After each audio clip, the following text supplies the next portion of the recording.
A man runs into a bank, pulls out a gun, and robs the teller. He then turns the gun on the first man standing in the teller's line and asks, "Did you see me rob this bank?" The man stammered, "Yes." Bang! The robber shoots him, but he then turns the gun on the married couple next in line, points the gun at the husband, and demands, "Did you see me rob this bank?" The husband quickly responds, "No, but my wife did." A man boarded an airplane and took his seat. As he settled in, he glanced up and saw the most beautiful woman boarding the plane. He soon realized she was heading straight towards his seat. As fate would have it, she took the seat right beside his. Eager to strike up a conversation, he blurted out, "Business trip or pleasure?" She turned, smiled, and said, "Business. I'm going to the annual Nymphomaniacs of America convention in Boston." He swallowed hard. Here was the most gorgeous woman he had ever seen sitting next to him, and she was going to a meeting of nymphomaniacs. Struggling to maintain his composure, he calmly asked, "What's your business role at this convention?" "Lecturer," she responded. "I use information that I have learned from my personal experiences to debunk some of the popular myths about sexuality." "Really?" he said. "And what kind of myths are there?" "Well," she explained, "one popular myth is that African American men are the most well-endowed of all men, when in fact it is the Native American Indian who is most likely to possess that trait. Another popular myth is that Frenchmen are the best lovers when actually it is men of Jewish descent who are the best.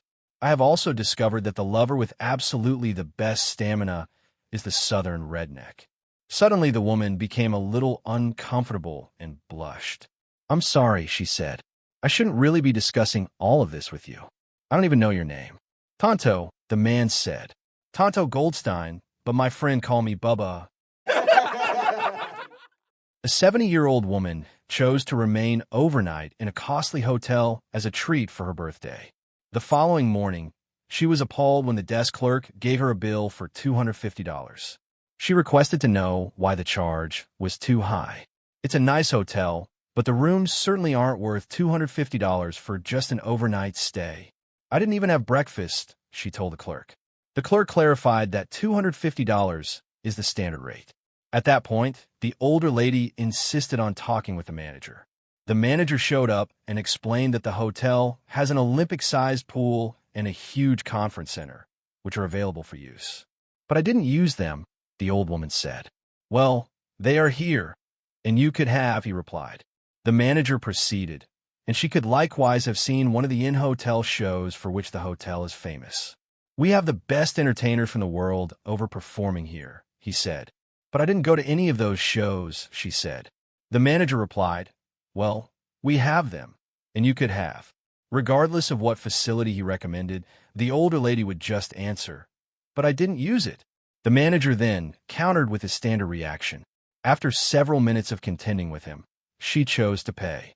The manager was shocked when she gave the check to him. "But madam, this check is for only $50, he said. "That is right. I charged you $200 for sleeping with me," the old lady replied. "But I didn't," the manager shouted.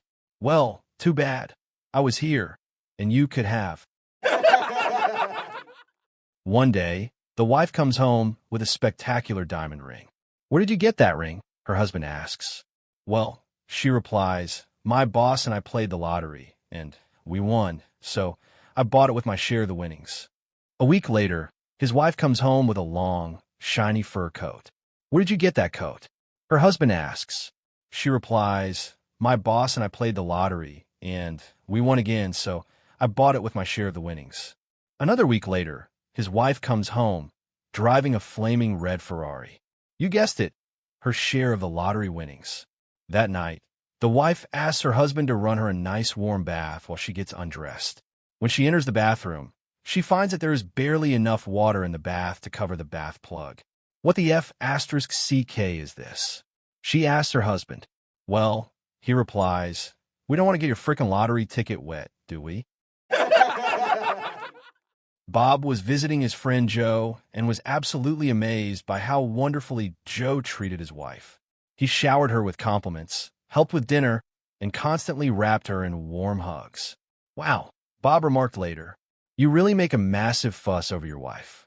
I just started truly appreciating her about 6 months ago, Joe explained. It completely revived our marriage, and we've never been happier. Deeply inspired, Bob rushed straight home to try the new strategy. The moment he walked through the door, he scooped his wife up in a passionate hug, told her how much he loved her, and eagerly asked to hear all about her day. Instead of swooning, his wife instantly burst into a flood of tears. "Honey, what on earth is wrong?" Bob asked, completely bewildered. "This has been the absolute worst day of my life," she sobbed. "This morning, Billy fell off his bicycle and broke his ankle.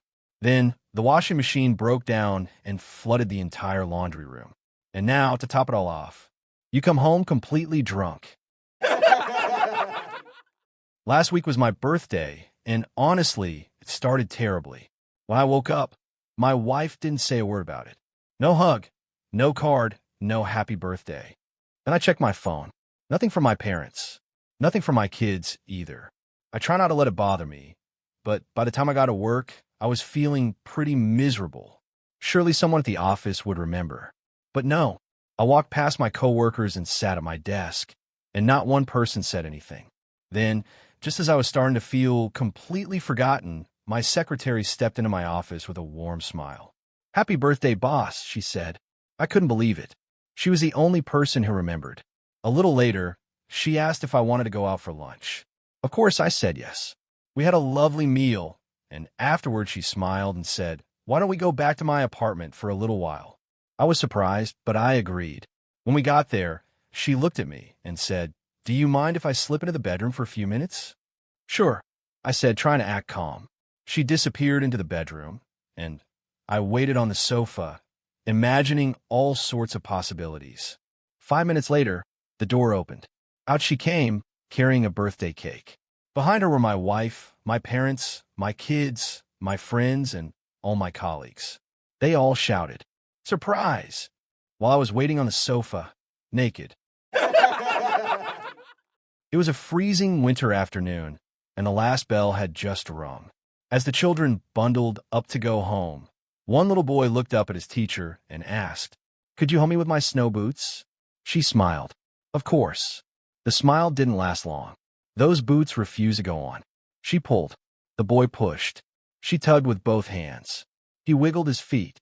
After several exhausting minutes, and what felt like a full workout, they finally managed to force the second boot into place. The teacher wiped the sweat from her forehead and let out a relieved sigh. That's when the little boy quietly said, "These are my boots." She froze. For a brief moment, she wanted to ask why he hadn't mentioned that before. Instead, she took a deep breath, smiled politely, and started pulling both boots back off. It took almost as much effort to remove them as it had to put them on. Just as the second boot finally came off, the boy added, "They're my brothers. My mom said I had to wear them today." The teacher closed her eyes for a second, then started all over again. Several more minutes of pulling, pushing, twisting, and struggling later. The boots were finally back on. At last, she helped him into his coat, zipped it up, and asked, "All right, where are your mittens?" The little boy smiled. "Oh, I put them inside my boots."